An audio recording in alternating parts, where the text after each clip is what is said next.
Oke guys, assalamualaikum warahmatullahi wabarakatuh.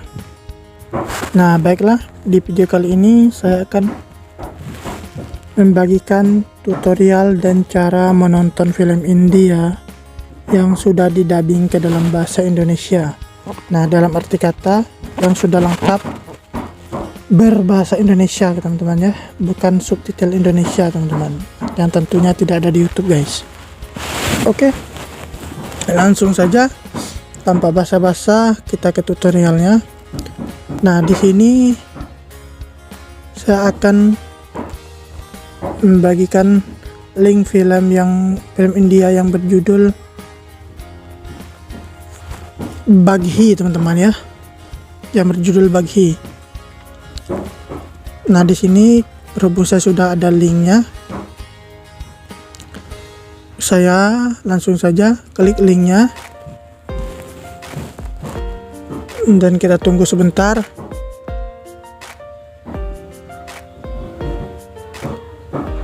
Nah di sini kita sudah masuk ke situsnya teman-teman ya. Nah langsung saja kita klik play, kita tunggu sebentar ya, jangan langsung diklik, kita klik play lagi.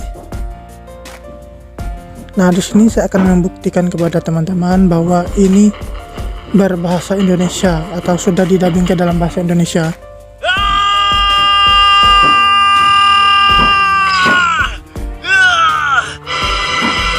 Oke teman-teman, saya lewatkan terlebih dahulu ya.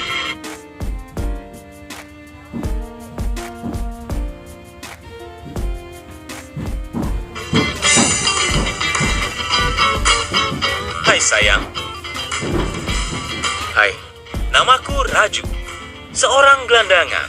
Rumahku di dekat sungai. Nah itu dia tadi teman-teman, sudah jelas kira-kira ya bahwa film ini sudah didubbing ke dalam bahasa Indonesia. Nah caranya kalian di sini juga bisa menonton streaming ataupun mendownloadnya. Tapi saya sarankan lebih baik kalian streaming aja di YouTube saya ya teman-teman, supaya tidak ada gangguan dari iklan dan dari pemilik film tersebut. Bisa saja kalian itu langsung dialihkan ke iklan-iklan teman-teman ya, jika kalian tidak tahu caranya. Oh ya, di sini saya sarankan kalian menggunakan kuota internet yang utama teman-teman ya, jangan kuota internet unlimited. Oke, saya rasa cukup sampai di situ dulu. Semoga tutorial ini dapat membantu. Saya akhiri, wassalamualaikum warahmatullahi wabarakatuh.